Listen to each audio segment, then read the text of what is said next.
zaman sekarang itu beda dengan 10 12 tahun ke belakang lah. Namanya restoran itu zaman itu tempat untuk orang makan.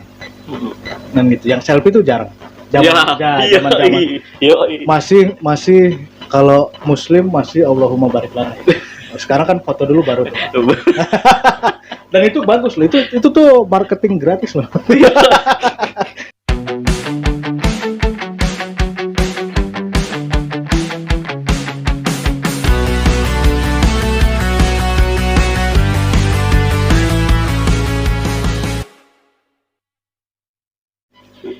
Halo semuanya, brother sister, welcome back to my channel SCK Creator. Balik lagi dengan saya di acara podcast Freelance SCK Creator. Dan kali ini kita punya tamu yang luar biasa juga di sini, yang saya tunggu-tunggu sejak lama. Mungkin kesibukannya sangat sibuk banget ya. Kemana-mana lah orangnya tuh, ke Bandung, ke Cirebon, ke sini. Bali mungkin dulunya nih ya. Dan sekarang bisa sempat datang ke sini dan kita akan ngopi-ngopi nyantai, ngopi ngalir ngidul lah, ngobrol-ngobrol. Tentunya saya juga pengen berbagi pengalamannya, karena pengalaman beliau kalau saya tahu banyak banget, dalam seninya ada, foodnya ada, sama apa ya namanya, sosialisasi ke semua daerah seperti itu mungkin. Dan sebelumnya nanti kita tahu dulu siapa nih jadi gue star sekarang ini. Dan tentunya mungkin kalau misalkan di sekitar ini, di daerah ini udah pada tahu, di luar juga kalau sering lihat-lihat media sosial pasti tahu juga dong. Nah, dan sebelumnya kita lihat dulu close up di sini. Selamat malam, Bro. Oke. Selamat malam, Bro. Oke. Minal aidin. Iya ya, sebelumnya juga karena kita masih berbau Idul Fitri, kami di sini mengucapkan minal aidin wal faidin ke 1444 Hijriah ya gitu ya. Dan selanjutnya kita ngomongin apa dulu nih? Nih, pertama mungkin sebagian orang tahu, tapi boleh dong. Yang di Arab mungkin nggak tahu. Belum tahu ya. Oke, apa namanya ya? Dulu yang sebelum kenal sekarang nih. Ini kan anak tongkrongan dulu tuh. Anak metal intinya. Anak tongkrongan, anak metal, anak apa ya, yang suka-suka gimana ya? Yang tiap malam tuh nongkrong terus, nggak tahu. Nggak berdiri ya? Iya. Nongkrong terus di sekitar Terminal Raja Galuhan. Nah, saya juga kaget di sini. Yang saya undang itu apa ya? Seorang chef atau seorang apa ya, seniman, atau bisa dibilang ya kalau pantas ini bisa, kalau gak jauh jadi preman terminal lah gitu. Bang Imung Peralak kalau misalkan di media sosial. Dan sebelumnya nanti riwayat. Nah, yang saya tanya pertama dulu nih, kalau misalkan dari awal riwayat pertama bergelut dalam usaha, semua orang kan tentunya pengen pekerjaan yang benar-benar layak sejahtera awalnya. Dan tidak tahu kenapa Bang Imung atau Kang Imung ini bergelut dalam dunia food, atau apa bisa dibilang apa ya namanya ya, dalam makanan lah intinya, makanan semua. Itu juga tidak tahu nih, emang sebenarnya kemauan dia atau memang awal-awalnya bisnis awalnya seperti itu, kerja di sana dan punya profesinya gitu sebelumnya. Nah, karena itu taunya mungkin dari 2012-an ya. Di sana 2012 beliau di Bali itu bergelut dalam makanan gitu. Nah, bisa dibilang seperti itulah, tapi tentunya kita pengen tahu dulu dari beliau nih. Oke, sebelumnya apa ya? Ya, ngerti. Gini, kalau misalkan kita mengurut historinya, kenapa bisa jadi sekarang? Mungkin orang ada chef itu hanya gelar profesi bagi saya, yang sebenarnya alibi buat doyan makan. Bener. Kan gitu. Kenapa bisa terjerumus ya di kitchen khususnya gitu kan, di bidang kuliner khususnya di kitchen itu? Karena dulu itu namanya anak muda, tadi kan sempat disinggung di awal itu tongkrongannya. Namanya anak muda itu males banget, mungkin buat saya pribadi males banget harus kerja di orang. Akhirnya buka usaha sendiri. Nah, kebetulan orang tua masih mampu pada waktu itu, akhirnya bukalah semua bidang usaha yang saya sukai. Karena memang quote-nya adalah kita ini lebih mudah mengerjakan apa yang kita sukai dibanding menyukai apa yang kita kerjakan, kan gitu. Iya. Akhirnya sempat buka distro, counter handphone, sampai rental PS dan lain sebagainya, dan alhamdulillahnya tutup. Modal kemana untuk mana ya kan? Iya. Kenapa? Karena nggak ada ilmunya. Cuma ego muda pada waktu itu. Sampai akhirnya kenapa bisa stay di kitchen gitu ya kan. Pada waktu itu saya punya teman seorang chef, dia datang ngobrol-ngobrol lah gitu kan, butuh asisten. Akhirnya karena waktu itu usaha yang lagi turun-turunnya, orang maju-majunya gitu, turun-turunnya. Ditambah karena saya itu doyan makan, saya pengen tahu cara bikin nasi goreng lah minimal, atau telur ceplok itu seperti apa. Akhirnya udahlah ikut tanpa melihat budget, salary dan lain sebagainya. Ini yang penting ya, ketika kita pengen bekerja, ini buat teman-teman yang pengen nyari kerja, jangan nyari atau jangan bertanya atau menuntut bayarannya berapa. Atau kan salary-nya biasanya kan. Salary-nya berapa. Terlebih kita non basic ya. Iya. Non basic. Yang penting cari ilmunya. Kata orang tua dulu itu kan duit mengikutin kan gitu. Yang penting kita dapat ilmunya. Itu yang paling. Nah, itulah yang bisa ngejadiin saya sekarang itu, alhamdulillah ya, mungkin beberapa orang menganggap saya itu orang chef. Padahal banyak senior-senior yang mungkin lebih lama dari saya terjun di bidang kuliner itu, dia tetap seperti itu. Dalam artian saya tuh alhamdulillah sekali sampai bisa di titik ini tuh ngerasa cepet ya. Gak nyampe tahunan gitu ya. 30 tahun orang apa segala macam, saya under 20 tahun udah ada di posisi ini tuh alhamdulillah sekali. Karena saya nakal dalam artian saya orangnya senang belajar. Gitu ya kan, terlebih memang basic pendidikan juga nggak tinggi-tinggi amat, karena pada waktu itu sekolahnya nggak tingkat. Maksudnya tingkat apanya nih? Jadi sekolahnya nggak tinggi. Sekolahnya nih nggak tingkat 2. Dulu, sekarang yang tingkat 2. Makanya pada waktu itu ya udahlah, kita kerja, nyari pengalaman, nyari ilmu. Bayarannya pun kalau misalkan dilihat sedih sekali. Cuman nggak masalah. Akhirnya waktu itu tuh awal karir tuh di Cirebon. Awal di Cirebon. Akhirnya berapa tahun di Cirebon, ada kesempatan ke Bali. Wah, ya udahlah, sesikat aja gitu kan. Karena masih lajang juga. Kenapa saya sikat dulu itu? Dulu itu 2 tahun awal itu saya ngerasanya cuma jadi seorang pekerja. Baru nginjak ke 3 tahun kayaknya rezeki saya emang di dapur gitu. Iya. Itulah yang saya ngerasain, ternyata begini. Di dunia pekerjaan tuh seperti ini. Terlebih kitchen itu banyak kepala, tentang karakter orang macem-macem. Jadi bukan soal tentang makan seperti apa, kita pun belajar tentang karakter orang. Dan saya itu otodidak gitu kan, nggak sekolah. Zaman sekarang kan udah enak nih, banyak sekolah-sekolah kuliner berdiri gitu kan. Alhamdulillahnya saya itu dulu otodidak, jadi prosesnya saya tahu dari nol, benar-benar dari bawah gitu kan, sampai ke tingkat ini tuh ada prosesnya. Jadi nggak langsung masak. Kadang ada orang bertanya, saya pengen kerja di kitchen, saya masak juga bisa, ibu saya juga bisa. Iya kan begitu. Tapi kalau kita udah masuk industri itu ada aturan mainnya gitu kan. Nggak cuma sekedar, walaupun mungkin secara penglihatan bikin telur dadar doang gitu mah gue juga bisa kan gitu. Bikin lah, saya bilang gitu. Iya. Ya bikin lah, coba kan begitu. Makanya saya bilang ini hal paling besar menurut saya di dunia kuliner itu bukan tentang bagaimana kita membuat makanan yang enak, tapi bagaimana kita bisa memanage gitu kan. Karena kuliner itu terlebih di makanan itu kan melewatin 4 unsur. Ya kan, ada penciuman, ya kan, penglihatan, iya. Indra nih. Indra lah.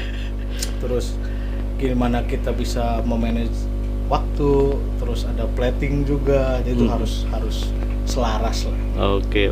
Kurang lebih seperti itu. Nah, di dunia masakan nih, foodnya, dulu juga nih, saya tuh gak tahu bahan-bahan makanan tuh kadang kan hampir-hampir mirip antara kunyit, jahe itu kan. Nah, setelah masuk ke ruang dapur, ini nih yang perlunya. Tapi menariknya gini, berangkat ke Bali itu kan nggak mungkin langsung ke dunia kitchennya kan. Di sana biasanya kan ada kepala koki ya, apa yang lainnya kan gitu ya. Mungkin awal-awalnya dulu tuh bisa jadi buat cuci piringnya dulu. Nah, dan setelah itu belajar bisa lah jadi nah seperti itunya. Terus langkah dari awal sampai ke bisa masak, ya nanti saya liatin nih sampai masak yang luar biasa seperti itu. Berapa lama sih itu? Nah ini pertanyaan bagus ya buat sebagian orang yang kurang mengerti bahwa ke industri restoran, apalagi ke professional kitchen itu memang ada step by stepnya, ada divisinya, ada jabatannya. Nggak langsung orang ke kitchen itu masak, enggak. Basically saya itu dari Chinese food. Chinese food itu ada istilah katanya gini, seperti yang tadi saya bilang, saya nggak langsung masak. Basically saya itu dari butcher. Butcher itu apa sih? Beruntungnya saya nggak dari steward ya atau cuci piring itu. Beruntungnya di situ. Tapi ketika operasional berjalan kita mobile tuh. Kerjaan saya kelar saya bantuin ke sana sini. Butcher itu apa sih? Butcher itu potong sayur atau dia job desk-nya lebih ke menyiapkan segala bahan baku untuk operasional kitchen. Jadi dari sayuran, daging, kondimen itu butcher. Marinasi daging itu butcher kalau di Chinese food ya. Nanti akan ada nih hierarkinya gitu bahasanya kalau di perhotelan itu ada cook, ada komis, ada CDP, banyak nama-namanya itu. Kalau di restoran sendiri itu ada butcher, ada atau taho kalau di China itu. Iya. Terus ada cooknya juga mungkin di berbagai restoran besar ada yang khusus goreng, ada khusus numis, nggak langsung masak. Masing-masing tuh ada ya? Ada, masing-masing ada yang barbecue, dia khusus bikin bebek packing lah. Ada steam, dia khusus menu-menu yang dikukus sama masak nasi. Jadi nggak semua orang bisa megang. Jadi sebetulnya pandangan masyarakat, wah kerja di restoran kerja pasti bisa masak, nggak juga kan gitu. Iya. Soalnya satu paket ya, nggak langsung semuanya. Nah, kebetulan saya nakal di situ. Dalam artian nakal itu saya belajar semua ketika pekerjaan saya kelar nih. Saya pengen tahu nih ke depan nih ke helper. Contoh misalkan ada orderan nasi goreng misalkan, nasi goreng ayam lah. Misalkan. Jadi kan saya nyiapin kondimen kayak daun bawangnya, potongan ayamnya kan gitu. Nanti bumbunya itu yang nyiapin si helper berikut piring. Iya. Nah, kan gitu. Nah, saya kan pengen tahu gitulah. Akhirnya ketika kerjaan saya kelar, saya pengen tahu ke helper ke depan, oh ternyata piringnya yang cocok ini. Terus nasinya berapa gram per porsi. Habis dari situ saya belajar ke depan ke koki, cara masaknya seperti apa. Kan kayak begitu. Nah, itu ada pasenya. Jadi nggak langsung masak. Dan kalau di restoran profesional itu, restoran besar itu, kita nih baca nggak boleh megang kuali, itu pasti dimarahin sama eksekutifnya atau kepala kitchennya. Nggak seperti sekarang mungkin yang beberapa saya lihat itu siapapun boleh megang kuali. Kalau di restoran besar tuh nggak. Lu butcher, lu diem di situ, gitu ya. Iya, masak koki udah, lu jangan aneh-aneh deh. Iya. Makanya ketika itu biasanya jam masuk kerja itu misalkan open itu jam 10 pagi, jam 9 tuh kita udah pada datang untuk preparation. Saya tuh jam 7, jam 8 udah masuk gitu. Kenapa? Karena kalau di Chinese itu ada seninya itu goyang kuali kan gitu ya. Goyang kuali? Jadi goyang makanan terbang dan sebagainya itu ada tekniknya dan ada pembelajarannya. Mungkin budayanya dari dulu. Mungkin gitu ya kan. Padahal artinya juga ada sebetulnya kan gitu. Makanya wah gimana nih caranya saya pengen bisa. Ya itulah kita datangnya lebih pagi gitu kan. Chefnya belum pada datang apa gue saya coba lihat. Iya benar. Mau nyobain semua nih kayaknya, pegang ini lah. Don't stop turun lah. Nggak berhenti belajar. Oh ternyata one day saya diangkat atau naik jabatan, seenggaknya udah bisa basic. Iya bro. Seperti itu. Tapi saya tuh lihat di Netpick ya, ada menu Film The Menu, belum lihat, belum nonton. Iya, Nah, tahu, itu tahu. film terbaru The Menu itu menceritakan sebuah chef profesional. Semua chef pengen berguru pada chef itu ya. Kalau lihat ya emang ada bagian-bagiannya. Kalau misalkan bagian panggang ya orang itu panggang terus. Yang lainnya bagian apa semuanya porsi masing-masing gitu. Kayak setahu saya kalau seorang koki ya tahu semuanya. Kalau misalkan yang seperti itu, ya mungkin kalau misalkan dia bisanya masak, dia tuh gak tahu megang yang lain kalau gitu mah, Ya. gitu ya. Tapi kalau masalah bumbu beda lagi. Ya, betul. Jadi gini. Ini bagus nih. Ini juga mungkin di beberapa tempat atau di beberapa channel yang lain yang memang membahas tentang kitchen atau kuliner itu mungkin sudah banyak dibahas. Pengertian atau perbedaan antara chef sama koki kan begitu.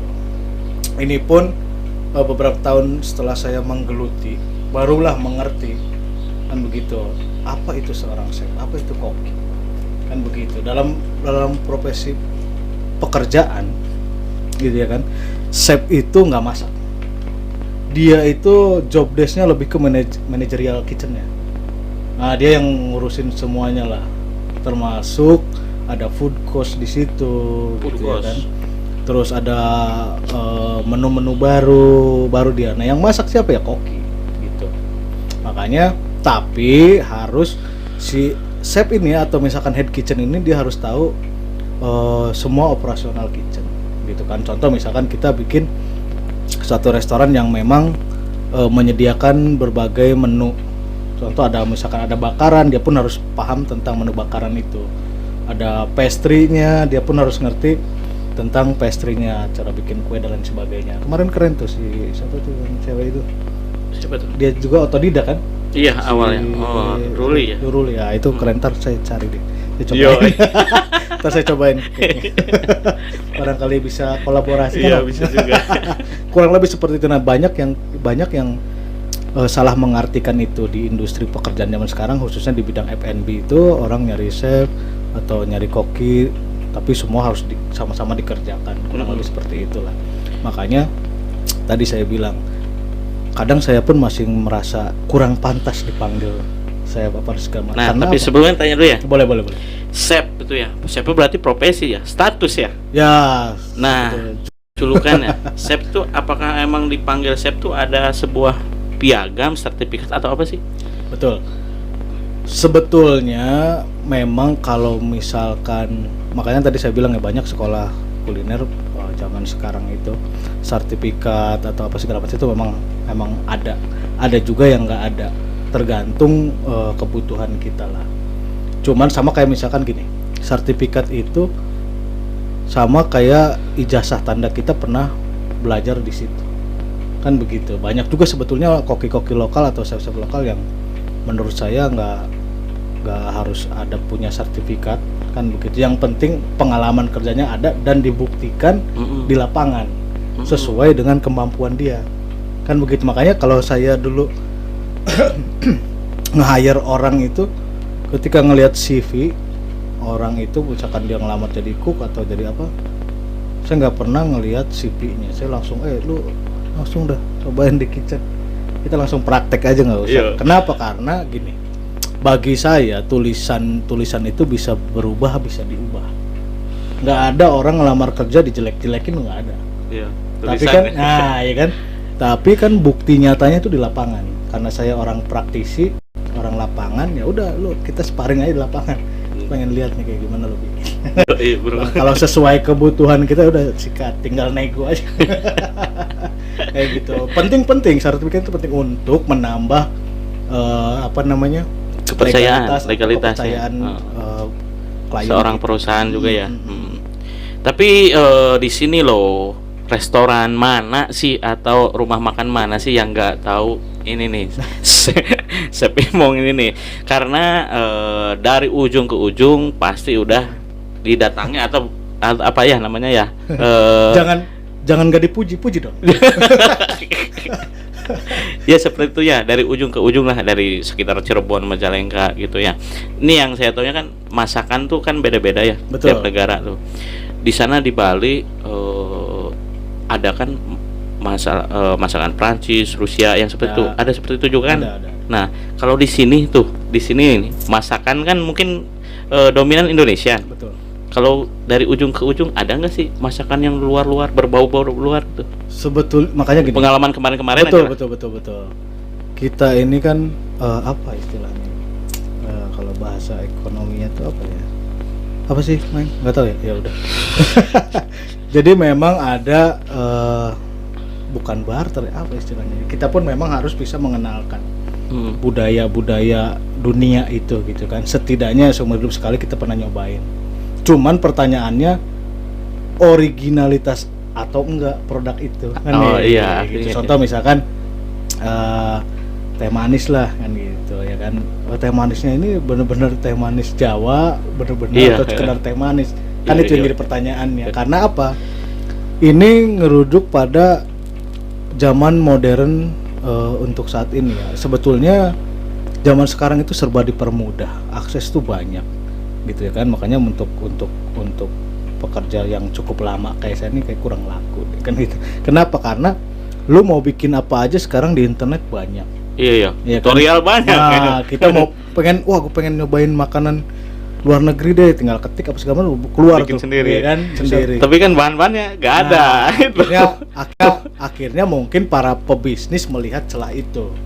Kan begitu. Wah, nggak ada nih di daerah ini makanan yang aneh. Karena jujur kita ini kan manusia yang serba ingin taunya besar. Kan begitu. Nanti akhirnya itu lanjut atau enggaknya itu kan tergantung kitanya nih, apakah cuma sekedar coba-coba atau banyak sekarang tuh yang aneh-aneh makanan. Contohnya kan di sini ada nih. Bahkan tadi pagi juga saya dibeliin sama istri saya tuh. Ada mie ramen kan di Jepang gitu ya. Nah, saya nggak tahu nih ramen seperti apa, mie Indomie apa kayak gimana ya, tuh. Betul. Nah, kurang lebih fenomena seperti itu memang kita ini memang harus, sama kayak waktu dulu di Bali itu bule-bule juga mereka nyobain loh namanya nasi goreng, sate, bakso. Mereka doyan, ada juga yang doyan. Jadi nggak harus contoh kayak kita lah. Kita ini misalkan orang Sunda nggak harus setiap hari makan lalap juga ya kan. Bosen juga kali-kali makan pasta. Ya kan?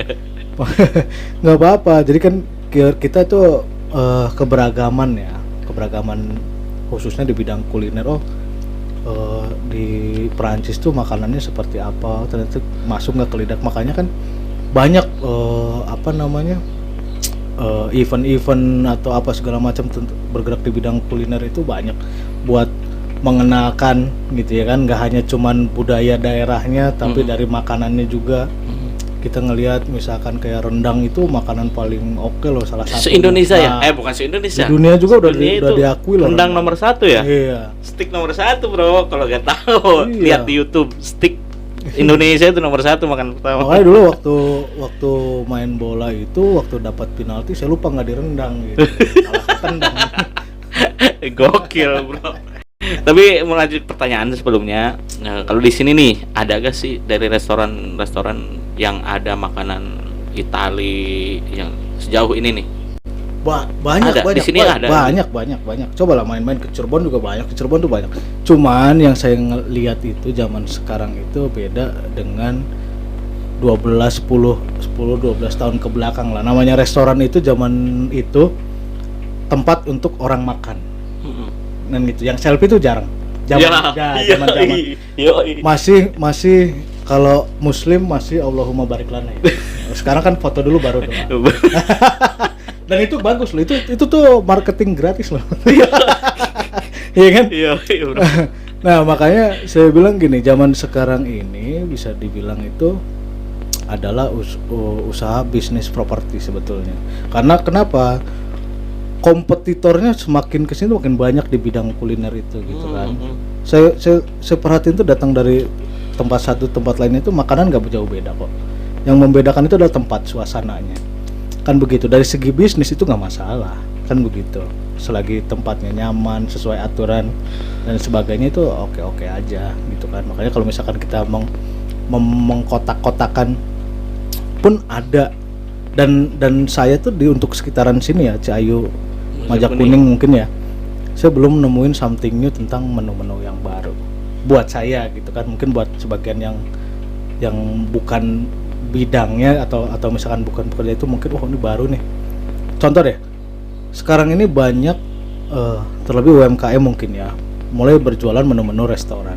Contoh deh, kalau misalkan zaman dulu tuh kayak kentang goreng, chicken wing dan lain sebagainya itu kan menu restoran. Sekarang banyak khusus untuk jualan itu. Kurang lebih seperti itu. Ya, dulu kan adanya di restoran aja, Ya. nggak ada di Sekarang itu bisa kita temuin di pinggir dagang jalan kaki lima banyak. gitu-gitu. Dan itu saya seneng ngelihatnya, oh ternyata orang buat belajar pengen tahu ke arah situ. Ya mungkin dulunya tuh mereka koki-koki restoran tuh menemukan iya. menu baru. Oh, ini lumayan dijualin di desa nih, kan gitu, jadi bisnis juga gitu. Ya betul. Makanya Seblak di sana ada nggak deh? nah itu yang nyiptainnya tuh saya salut tuh. Pengen ketemu siapa yang nyiptain seblak. Seblak itu di mana sebenarnya? Fenomenal loh. Orang Majalengka bukan sih ya? Iya Bukan kan? ya? Itu fenomenal loh, saya nggak kepikiran bikin seblak. Ciri khas Cikur gitu. Iya bener, bahkan saya nggak bisa dibilang bikin seblak nggak bisa. Yang benar-benar nyeblak gitu ya kan. Nah, bisa jadi loh bisa dagang di luar negeri. Makanya gini, bisa dibilang saat ini itu industri kuliner itu yang buka kuliner itu sebetulnya bukan orang kuliner, tapi orang bisnis. Kan begitu. Mereka yang bisa melihat celah potensi kan begitu ya, di daerahnya mungkin masing-masing.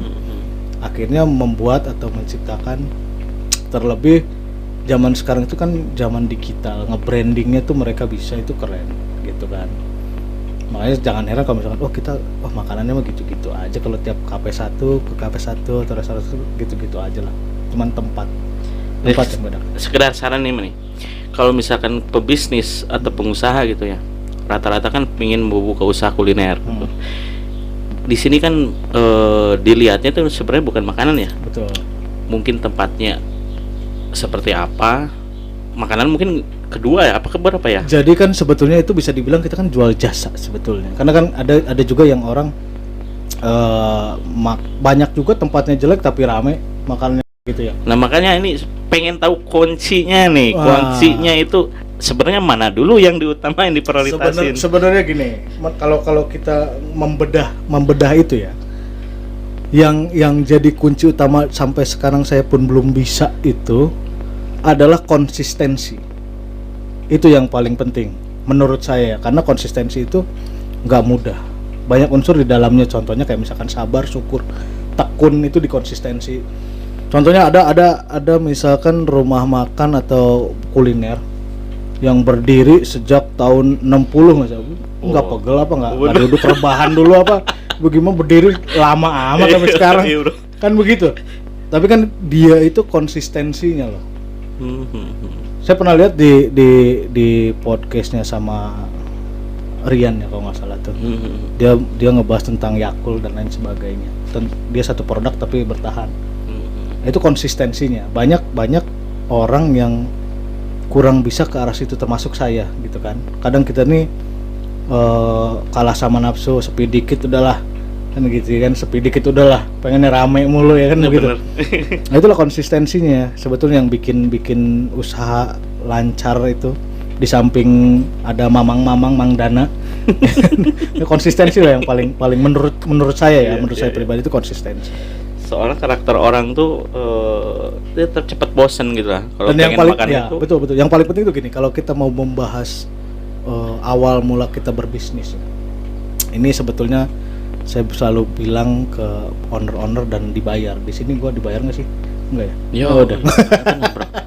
Gini, yang penting itu pemahaman gitu kan, pemahaman terus pola dasar gitu ya kan. Banyak juga, nggak sedikit ya, maksudnya banyak juga owner yang kurang paham tentang aset dan modal. Nah kan begitu, pasti semua bidang usaha itu pasti perlu modal. Tapi ketika operasional berjalan itu harus dibedakan mana modal mana aset kan begitu. Makanya di bisnis kuliner itu yang paling mahal itu adalah aset. Apa itu asetnya? Sewa tempat, bangun tempat kan gitu, beli peralatan, itu kan aset sebetulnya, bukan modal. Betul, modal di awal ya kan. Kalau misalkan kita belajar dari jauh nih, kita ke belakang nih di ilmu sekolahan itu, modal itu adalah yang berputar kan gitu, kalau nggak salah ya. Modalnya apa ya, itulah beras, ayam ya kan, Nah, itu baru modal. Nah, inilah yang kadang saya ketemu tuh beberapa owner yang kurang paham ke arah situ, gitu ya kan. Membedakan antara aset dan modal. Gitu. Tapi bingung juga ya. Sebenarnya sih aset tempat itu berpengaruh banget loh. Betul. Ya, contohnya kan itu kalau kita usaha pengennya di tempat-tempat strategis kan pinggir Betul. jalan tuh. Cuman modal awal kan gede tuh. Betul. Kenapa gak dihitung-hitungan? Betul. Berarti itu dari Makanya awal. kalau saya develop tempat itu, saya selalu bilang owner itu harus nyiapin safety budget. Ya kan? Kenapa? Karena ada beban operasional pasti tiap bulan. Yuk. Apa itu? Ya gaji karyawan, Iya, sewa iya. tempat, listrik. Ya kan, itu kan udah pasti biaya beban perusahaan. Operasional berjalan tiap hari, tapi kan kita nggak tahu bisnis kuliner itu kan abu-abu. Makanya bisnis yang paling menantang, ya kan, karena kita jemput bola. Ya, kurang lebih seperti itu. Jadi safety budget itu harus ada. Karena memang kuliner ini sangat riskan banget ya. Ya dulu juga saya sedikit tahu pengalaman ya. Pengalaman itu dari modal awal kan beli bahan makanan itu kan luar biasa. Pagi-pagi modal awal segitu. Dan sore juga harus mikirin nih buat beli modal besoknya gimana gitu. Ya, betul. Sementara yang datang kan orang irong itu aja. Bukan orang. Makanya ada hitungan gitu kan, disebutnya HPP atau food cost. Gitu ya kan. Kita tuh harus bisa menghitung ke situ untuk presentasi keuntungan dan modal. Standarnya itu 30-70 lah. Gitu kan, 30% itu modal, 70% keuntungan, itu standar restorannya ya. Kalau untuk kita ini misalkan UMKM, yang penting bisa nutup sewa tempat, besok belanja lagi, untung dikit nggak masalah, kan Nggak begitu. masalah gitu ya. Yang penting ada di Berarti tadi konsistensinya konsistensinya gitu ya kan. Terus quantity kan begitu, untung dikit kali kan gede juga. Nah, kurang lebih seperti itu. Jadi kita tuh harus paham juga. Contoh misalkan nih, lu tadi ngasih gua kopi nih. Kopi ini satu saset dijual 5.000 nih, dari mana 5.000? Kan begitu. Mungkin kopi sasetannya 1.000, air panasnya gope, uang kenakalannya 2.000 ya kan. Iya. Nggak apa-apa, masukin aja. Jadi harga jualnya ideal price-nya 5.000. Iya. Kurang lebih seperti itu. Yang penting paham itu. Makanya saya selalu bilang ke owner itu, yang penting owner itu tahu HPP. Harga jual serah aja. Kurang lebih seperti, karena kan ngikutin daya beli masyarakat sekitarnya. Nah, kurang lebih seperti itu lah. Jadi kadang-kadang kan kalau misalkan kita jualan yang sama tuh, ada somai. Kalau misalkan di Majalengka nih, Betul, saya betul, bingung nih. Itu baik ke kultur sebetulnya. Alun-alun dulu. Jadi ujung-ujung somai itu berapa loh? Sampingan banyak, tapi mereka terus berjalan loh. Ya itulah. Kadang gini, faktor laki juga ya kan, hoki juga itu kadang mempengaruhi dalam berbisnis. Terlebih di kuliner. Contoh kayak saya nih. Saya ini orang produk, ketika bikin usaha sendiri tutup. Jadi nggak menjamin loh. Kan begitu. Makanya mungkin ada faktor hokinya juga, atau kurang ibadah deh kayaknya. Sebenarnya kunci awalnya kayak gitu loh. Udah dari zaman abad-abad Masehi keberapa tuh kunci usaha bener lancar itu ya itu ibadah loh. Saya pikir oke nih, loh, saya tuh orang produk, saya masak loh. Kan begitu. Ahli ekonomi hitungannya ada. Dan kok tetap nggak jalan? Itu kurang ibadah deh. Anjir. Itu ngena banget tuh. Ya, makanya tadi saya bilang banyak. Justru saya tuh lebih senang kalau saya banyak saingan. Kan itu saya tuh senang. Saya nggak pernah, wah saya buka somai misalkan tadi orang lain ada somai, saya gedek banget, enggak. Justru saya senang. Jadi ada perbandingan, gitu loh. Jadi jangan sampai kalau ada saingan tuh kita panas. Justru malah harus senang. Itu jadi gebukan buat kita. Entah itu produk kita memang jauh lebih nggak enak atau jauh lebih enak. Masalah laku enggak itu nomor berapa? Ada dukun ini kok. Bener. Iya kan? Gila. Si paling penasehat gitu ya. Beliau itu juga pernah jadi juri expo di Cirebon tahun sekarang nih. Pengalamannya dong, ceritain kayak gimana loh. Iya. Banyak makanan.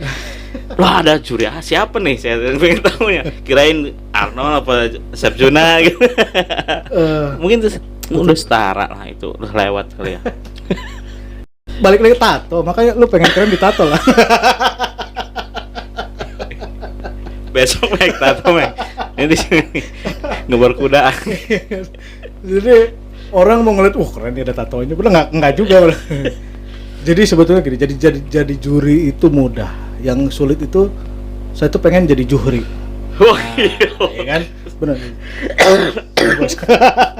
Kenapa? Karena dia menurut saya itu komplit. Jadi juri itu. Jadi juri gitu-gitu, jadi juri sulit loh. Tetap dengan satu gimana cinta. Nih, Ya kan? Tadi mudah, ini sulit nih gimana? Iya. Jadi juri itu mudah, yang sulit itu jadi juri. Sorry Pak Lawyer. Ya kan? Dia tetap bertahan, dia tuh baginda sekali loh. Bertahan dengan satu cinta. Gila ya bener ya. Saya tuh jujur ngikutin beliau. Lu gak tahu belakangnya gimana? Ya kan sawang sinawang, tapi secara visualnya kan Iya. happy, selalu bertahan, ya kan? Bener. Terus jadi duta apa sih? Duta Parenting ya? Parenting. Nah, saya salahnya painting. Rangkul. Iya. Saya malah painting. Wah, ternyata salah nih saya. Gitu. Apa namanya tuh? Saya tuh pengen ketemu beliau sebetulnya. Jadi juri kemarin itu juga hasil rempugan kawan-kawannya IO-nya kebetulan ada yang kenal lah. Oh, gitu. Jadi ulang tahun Kabupaten Cirebon, Grebekaten itu salah satu rangkaian acara itu ada lomba masak ibu-ibu PKK se-Kabupaten Cirebon. Kurang lebih ada 40 kabupaten, ada 40. Oh, lumayan banyak ya. Oh, lumayan kenyang. Lumayan kenyang juga. Lumayan gratis. Nah, dengan menu yang Menu itu variatif. Jadi standar. gini, kalau saya tuh ngelihatnya itu bukan hasil karyanya, tapi euforianya. Apa tuh sih? Iya, Euforia pesertanya itu, mereka tuh antusiasme sekali loh dengan adanya event itu. Makanya tolong dong bikin lah, undang. Maksudnya antusiasme mereka yang mungkin tadinya ibu-ibunya nggak saling kenal, ya kan, atau apa segala macam, tapi mereka di sana bekerja sama mencoba menghidangkan produk yang oke, gitu kan, untuk jadi juaranya. Bukan hadiahnya, tapi tadi momennya yang dicari. Banyak yang aneh-aneh, bahkan kayaknya dari beberapa menu tuh saya juga nggak bisa bikin itu, bahkan nggak kepikiran. Ada yang unik, itu ikan patin dijadiin dawet. Buset, patin dawet. Iya. Buset, saya bilang nih otaknya keren saya itu saya doang. Judulnya apa itu? Ya keren saya doang yang bikin aneh-aneh. Ada yang lebih aneh juga. Buset, saya bilang. Akhirnya nggak saya cobain. Karena kenyang. Banyak banget. Itu satu kecamatan tuh mereka bikin 2-3 kreasi menu pada waktu itu. Karena udah terlalu banyak, kenyang. Saya dengar, wah ada lucu dan kreatif. Cuman memang kadang gini loh. Masak itu yang paling penting lu tahu apa yang akan lu masak, gitu ya kan. Jadi makanya saya bilang nggak perlu aneh-aneh kayak gimana, nggak perlu. Yang penting tadi 4 unsur tadi lah, indera penglihatan, penciuman, ya kan, timing, seasoning, itu tuh harus kurang lebih seperti itu. Nggak mesti aneh harus seperti apa, nggak. Makanan ibu saya cuman gitu-gitu enak kok. Cuman memang ada yang istilah, oh masak tuh pakai hati, kagak ada, masak pakai otak. Iya bener. Mikir loh. Pakai cinta loh. Ada masak pakai cinta, kagak ada. Kayak pakai ya, itu pakai otak bener, bikin ini. Cuman yang disebut dengan pakai cinta itu ketika bagaimana kita memprosesnya. Contoh kayak kemarin tuh saya jujur tertarik sama Ruli Cake itu karena dia bikinnya benar-benar telaten. Kenapa saya dulu tuh nggak begitu mendalami pastry, karena itu perlu tingkat kesabaran yang gede, gitu ya kan. Ya contohnya, cobalah, mungkin kemarin banyak ngobrol sama Ruli Cake itu, saya lihat juga langsung IG-nya, waduh gokil, goks. Yo. Seperti itulah. Tapi emang kemarin keren sih eventnya, lumayan lah. Keren. Di Cirebon itu ya? Karena dibagi 2 dulu tuh, jadi ada penyisihan, kebetulan season 2-nya itu bahan dasarnya patin olahan. Jadi ikan patin semua tuh banyak yang keren tuh, banyak yang keluar jalur juga banyak. Kenapa sih nggak nyobain ikut ke Master Chef seperti itu? Ya, saya tuh dulu pengen ke Master Chef, cuman saya lebih ngejar gelar magister. Magister. Oh, Nah, sebelumnya nih, bentar dulu ya. Pengen tahu juga kan, nih urutan apa ya nama-nama dari koki itu dari awal tadi ke magister, yang lainnya tuh nama-namanya apa aja sih? Enggak, sebenarnya itu jokes aja. Jadi gini, buat pengen masuk kayak ke Master Chef, apalagi bisa dibilang kompetisi-kompetisi yang lain. Tadi ya mungkin saya bilang saya itu mungkin kurang berani untuk itu ya kan, karena apa, manusia itu mungkin kita ini mungkin pasti punya gongsnya sendiri. Mungkin saya nih udah ngerasa cukup untuk saat ini kan begitu. Tanpa harus seperti itu orang banyak yang kenal saya gitu. Angkuh boleh, yang nggak boleh itu sombong. Yo.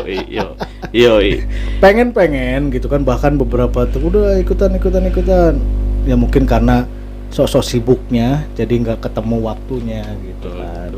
Nanti lah coba Majalengka lah bikin lah. Siap. Majalengka bikin kontes masak yang memang masak gitu ya kan. Karena apa, kuliner itu keren loh, kita belajar masak itu.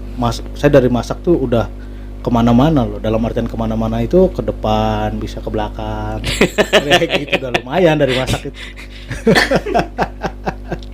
Tapi pada dasarnya kan yang tukang masak itu kan sebenarnya cewek perempuan ya. Ya betul. Luar biasa sekarang chef itu udah malah chefnya cowok yang paling terkenalnya. Karena industri bro, maksudnya gini, di kitchen itu selain fisik, mental, pokoknya jangan baper lah kalau di kitchen itu.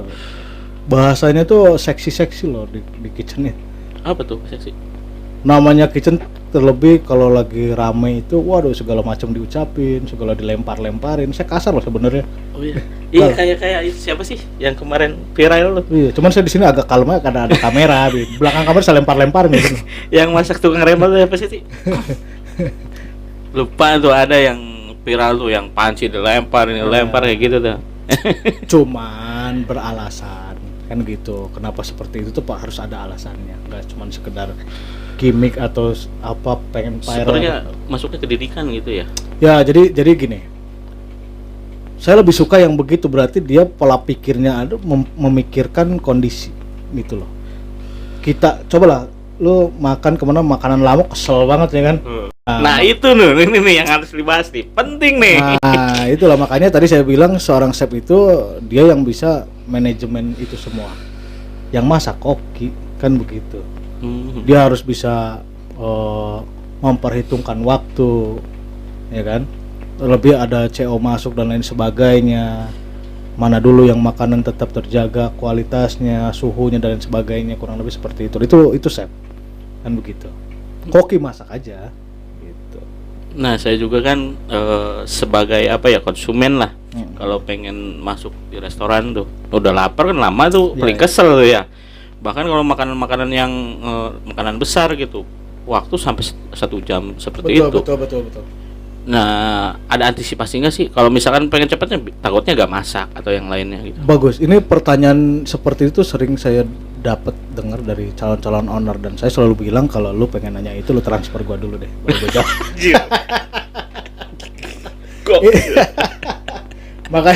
makanya saya mahal gitu loh.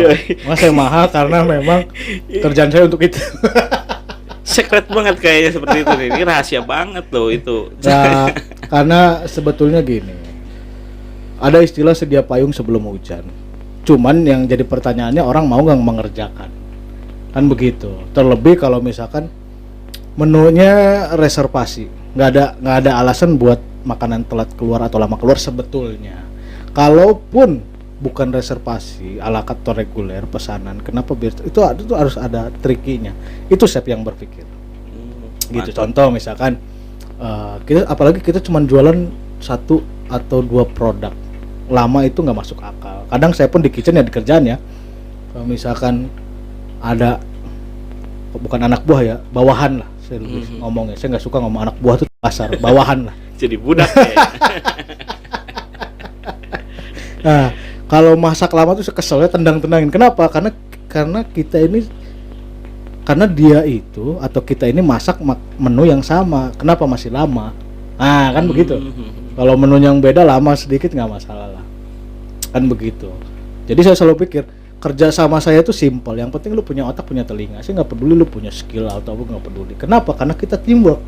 Nah inilah teamwork, inilah yang ngebentuk kita untuk cepat tadi bagaimana antisipasinya makanan biar nggak lama keluar. Kalau keharmonisan, kebersamaan yang nggak dapet pun percuma. Kan begitu. Jadi kita tahu nih job desk kita masing-masing. Contoh misalkan bakso deh. Kan gitu. Oh, ada yang motongin sayurannya, ada yang rebus baksonya, dan sebagainya, ada yang ngeladanginnya biar cepet kayak gimana. Tapi konsistensi dan dari bentuk aroma dan rasanya tetap. Nah itu chef lah yang bentuk. Saya sering lo balik-balikin makanan tuh. Wah yang ini kurang, lo balikin aja. Gitu ya kan. Daripada komplain orang ya kan. Anjir nih orang. Makanya saya tuh selalu kalau misalkan ada pekerjaan atau misalkan tempat yang emang saya develop gitu kan, pertanyaan saya satu ke tempat itu apa nih keluhannya. Biasanya itu umumnya tadi kan komplainan orang itu makanan lama keluar, menu kurang variatif, keasinan, kepedasan itu saya nggak anggap. Kalau dari 10 lah, kalau dari 10 orang cuman 2 orang yang bilang keasinan, berarti itu nggak asin. Karena asin pedas itu kan selera ya. Iya. Jadi saya nggak pernah tanggepin itu. Tapi kalau dari 10 orang, 8 orang bilang asin berarti asin. Nah, bagusnya saya ini orang yang cepat kalau di pekerjaan itu. Makanya saya nggak suka yang lelet. Kenapa? Oke lah, ada bisa bilang nggak ada yang sempurna, tapi ada jalan menuju sempurna kan gitu. Kalau kitanya mau mengerjakan. Ya kan? Yang paling penting pertanyaannya itu tadi, mau nggak lo ngerjainnya? Treatment seperti ini mau nggak? Jalan cepat, jalan keluar itu pasti selalu ada. Meskipun memang masak contohnya masak itu harus lama 1 jam, memang ada acaranya gitu ya. Ada pasti. Yang sebetulnya gini, dalam di dunia masak itu yang lama itu preparannya sebetulnya. Persiapannya berarti. Persiapan yang lumayan lama itu kan, masaknya makan gitu-gitu aja. Oke, bro, itu goreng ayam, goreng ikan lu mau ditebak-tebalikin kualinya kan enggak juga. Nah, ya kan? Itu rules pekerjaan gitu ya kan. Saya tuh kadang ada pernah satu pengalaman ya. Gedek banget sama orang. Dia goreng ayam, ditungguin aja. Gue bilang, lu nungguin ayam tuh, lu tungguin emang bakal matang itu. Selagi lu goreng ayam, yang penting suhu api dan segala macam lu udah setting, lu tinggalin aja, lu kerjain yang lain. Gitu kurang lebih seperti itu. Itu chef yang menentukan arah situ-situnya. Jadi si apa namanya, asisten chefnya itu pasti adalah dialah yang jadi jembatan antara chef ke bawah, kurang lebih seperti itu. Oke, brother, itu aja. Mungkin banyak sekali nih pembahasan tentang kuliner, dan tentunya ini sebagai ilmu juga dan motivasi buat brother sister di sana. Barangkali yang mau jadi usaha kuliner bisa join sama chef ini nih, yang satu ini yang gokil mungkin. Tapi untuk saat ini kan sepertinya bukan masalah chef aja yang digelutinya tuh. Karena banyak lagi nih buat pengalamannya yang sekarang ini nih. Kemarin apa namanya? Itu mencoba-coba hal-hal yang lain ya? Ya. Jadi gini. Sebenarnya itu kita kan manusia yang bohong kalau nggak punya kebutuhan. Tapi kebutuhan saya itu tergantung lambang cinta Korea yang kebentur, ya kan, kebutuhan alami manusia. Apa tuh? Jadi begini nih. Tapi gerak-gerakin ya kan. Gue yang penting begini aja. Gini. Selagi ada begininya gue jalan aja. Kan gitu. Ya, ini saya pernah ngobrol dulu sama guru lah, bisa dibilang senior lah. Beliau bilang saya nggak mau nyabang berpikir dan berkelakuan. Saya pengen fokus di satu. Betul, itu harus kan begitu. Contohnya saya waktu sekolah, saya ini suka semua pelajaran, makanya nggak pernah kepanggil buat lomba olimpiade dan lain sebagainya. Karena saya suka semua. Jadi memang harus ada yang satu ditonjolkan gitu ya kan. Itu pun betul. Tapi pada faktanya adalah kan gitu. Ketika kita itu kan bisa dibilang idealis ya. Ketika kita tetap berjalan di satu bidang dan ternyata nggak jalan, kita mau gimana? Kan begitu. Sedangkan Tuhan itu kan ngasih banyak banget jalan rezekinya. Makanya tadi saya bilang jangan berhenti belajar, cari ilmunya. Duitnya ngikutin kok. Bro. Contohnya sekarang ini lagi dari iseng-iseng tapi menghasilkan. Iseng-iseng yang dibayar. Jadi tukang foto lah, jadi tukang apa lah segala macam. Sekarang jadi fotografer. Ya, karena dari tadi ya yang di awal saya bilang lebih mudah mengerjakan apa yang kita sukai daripada menyukai apa yang kita kerjakan, kan begitu. Saya suka dulu foto-foto dan sebagainya, ternyata sekarang malah menghasilkan. Kan begitu. Benar. Ya oke, mungkin kita rangkum ya. Awalnya juga kan nggak ada basic pertama, mungkin dari sisi kuliner juga ya. Betul. Masak juga belum tahu masak apanya belum tahu. Basic pertama emang nggak ada dari kuliner. Setelah jadi pengalaman yang udah lama mungkin di sana, pengetahuan untuk kulinernya banyak, tentunya ada status tersendiri seperti itu. Dan bahkan alhamdulillah sekarang bisa dilihat sukses dalam hal makanan. Amin. Gitu. Dan sekarang bergelut dalam fotografer dan lumayan. Itu juga sebagai apa ya? Bisa jadi kejenuhan yang satu sisinya udah tidak bisa berjalan. Sekarang mungkin di fotografer ini nih. Dan fotografer tuh boleh nih yang lainnya ngobrol ini tentang foto-foto itu ya. Fotografer tuh khusus apa sih sebenarnya? Wedding atau untuk produk-produk apa fashion? Paham. Jadi saya urutkan dulu ya. Masaknya karena mungkin saya terlalu mahal, jadi masaknya lagi jadi cooling down dulu. Pokoknya kalau prinsip saya itu, lu mau ngapain juga gaji lu nggak bakal lebih gede dari saya. Bro. Jadi masaknya lagi santai dulu. Kebetulan nih ada dipercaya lah, alhamdulillahnya dipercaya sama salah satu owner yang memang lagi mengerjakan produk fashion. Karena dulu saya pernah bikin video, mungkin beliau tertarik gitu ya kan. Akhirnya saya ditarik lah untuk bikin desainnya gitu kan, dari tempat, terus dari buat foto penjualan produknya. Walaupun saya juga masih belajar, sebetulnya masih meraba-raba. Tapi saya nggak mau, saya bilang kalau gratis walaupun ngeraba saya tetap dibayar dong. Yo iyalah. Pasti yang gitu dong. Kan begitu. Jadi alhamdulillahnya mungkin beliau percaya. Akhirnya ya udahlah, kita jalanin aja. Kita kan disuruhnya ikhtiar.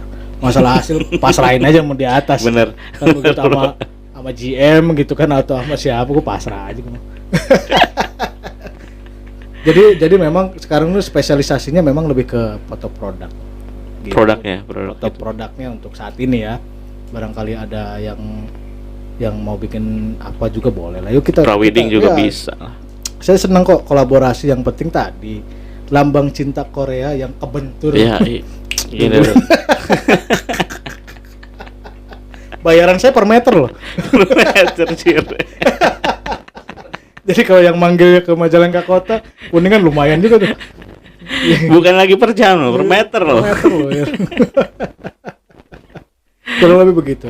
Jadi pesan saya untuk orang-orang yang mau bergerak bisnis atau memulai di bidang kuliner itu, ya kan, tadi tentukan dulu pasar. Kedua itu pemahaman antara aset dan modal. Kan begitu. Biasanya kalau saya itu ngedevelop itu yang harus duduk bersama ini, kalau skupnya agak besar ya. Kalau skupnya agak besar itu yang harus duduk bersama itu adalah owner. Kalau ada sales marketingnya juga harus sales marketing. Kedua itu accounting. Ketiga itu produk. Jadi kita harus duduk bersama untuk bikin satu kesatuan tentang pemahaman. Visi misinya harus gitu ya? Kita harus selaras. Jadi Wandai kita udah jalan nih, nggak ada saling menyalahkan. Kurang lebih banyak saya nemuin di beberapa tempat gitu ya kan. Kita ini nggak bisa harus saling mengandalkan. Contoh misalkan ada marketing salesnya, ada ada produknya. Produk bagus pun sales marketingnya nggak jalan tetap kan begitu. Iya. Salesnya oke, produknya kurang oke pun tetap nggak jalan. Oke. Jadi harus Sip. selaras. Kurang lebih seperti itu. Oke bro, banyak sekali pembahasan yang sudah dibicarakan banyak. Mungkin motivasi buat rekan-rekan juga semuanya dari bisnis kuliner tentunya. Dan kita closing nih. Mungkin aktivitas sekarang nih, aktivitas yang sekarang itu apa aja sih yang sekarang digelutinya? Mungkin dari pagi bangun tidur kemananya tuh seperti apa? Iya. Bangun tidur tetap ya seperti pada umumnya itu Sholat subuh. buka mata dulu. Sholat subuh. Buka mata baru bangun. Setelah buka pasti lihat handphone. Iya. Oh masih pagi ya, tidur lagi. Tetap masih memantau 2 kafe gitu kan. Tetap terus ditambah ada side jobnya tadi foto lah. Kurang lebih seperti itu lah untuk saat ini. Jadi buat yang nonton nanti kalau ada yang mau bisnis kuliner bikin kafe resto hubungi saya biar saya kaya, tolong. Ayo. Dari mulai setting awal peralatan sama makanan juga ya full. Betul, manajemen juga. Dari mulai Nah tempat juga. ini penting nih, ini penting nih. Ada yang ngomong itu beda tangan beda rasa. Iya benar-benar. Nah, ya kan kalau sama saya itu pasti rasanya tuh. Oh, Gitu. gimana? Bisa diakali. Transfer dulu. Betul, berarti kalau misalkan bercabang itu sama rasanya seperti itu Pasti gitu sama. ya. Adalah konsistensi. Akhirnya saya menemukan itu. Akhirnya aku menemukanmu. Kalau lebih Oke, mungkin saran yang paling penting nih, bahkan motivasi buat teman-teman semua seperti apa nih dari Ya, sisi kuliner ya. untuk teman-teman terlebih fresh graduate ya yang baru-baru lulus mencari mana nih dari pengalaman kerja khususnya gitu kan, saya tidak mengajak untuk di bidang kuliner tidak secara langsung, tapi itu bisa menjadi opsian karena di bidang kuliner pun sebetulnya menjanjikan asalkan tadi konsistensi. Seperti yang di awal saya bilang, jangan cari duitnya tapi cari ilmunya. Setidaknya bekerja di bidang kuliner itu kita dapat ilmu gitu ya kan. Contoh lah, misalkan kita belajar di minuman one day kita ada rezeki minimal dagang jus buah aja kan lumayan, Ayo. atau dagang minimal nasi goreng aja lumayan. Ayo. Jadi bekerja itu kalian gak harus di pabrik atau jadi pegawai negeri, itu kan gak mudah. Cobalah di bidang kuliner juga, karena itu juga sebetulnya menjanjikan. Ya, iya. Kurang lebih seperti itu. Jadi jangan jadi karyawan terus. Ya. Jadi bos sendiri lah. Jadi bos lah sekali-kali. Tapi makanya ini saya selalu bilang gini, kalau lu pengen jadi karyawan yang baik, lu jadi bos dulu. Nah kalau lu pengen jadi bos yang baik, lu jadi karyawan dulu. Kurang lebih seperti itu. Oke. Motivasi nih paling penting, motivasinya. Ya tadi seperti yang saya bilang, yang penting mentality itu harus diasah. Konsistensi mentality gitu kan, karena saya ngelihat itu karena tadi ya, walaupun zaman kita semakin canggih semakin maju ya kan, semua dipermudah akses ya kan, tapi jangan kita lupain masa lalu ya kan, histori awal-awal sejarahnya itu kita harus ikutin gitu kan, walaupun semua dipermudah. Dipermudah itu jangan sampai mental kita jadi keenakan, jadi down gitu. Jadi kita harus tetap belajar ilmu padi ya kan, Padi. makin berisi makin menunduk, tapi padi tumbuh tuh nggak berisi ya kan. Tan Malaka ngomong kayak begitu. Padi sekarang banyak hamanya bro. Nah makanya saya sukanya slang. Oke bro, gitu aja mungkin sudah banyak yang dibahas, dan tentunya kalau misalkan mau join nanti ada di deskripsi atau mungkin ada di IG-nya apa sih bro? Kebetulan saya nggak aktif. Yang aktif Paling di Facebook ya. Facebook. Terus di WA saya WA 2, satu buat istri, satu buat yang lain. Buat bisnis maksudnya. ya. Untuk menambah pengalaman langsung ngobrol aja nanti di Facebooknya Imung Baralak. Lihat, cek dulu langsung di follow apa itu FB-nya gitu ya. Mungkin itu aja ya bro. Boleh, kopinya. thank you. Saya sudah diundang kemari gitu kan. Saya malah merasa terhormat, Wah, merasa kebalikin dihargai. ya, Bro. Saya merasa dihargai gitu kan, seenggaknya suara saya mungkin terdengar lebih luas. Lebih merdu. Thank you juga buat SCK Creator ini keren. Oke, makasih dan semoga kedepannya Bang Ipung ini tetap semangat, sukses terus dan diberi kesehatan Amin, seperti itu. amin, amin. Oke, brother sister itu aja. Nanti kita lanjut ke season selanjutnya. Jangan lupa subscribe, like, dan follow di IG-nya. Oke, saya akhirnya. Assalamualaikum warahmatullahi wabarakatuh.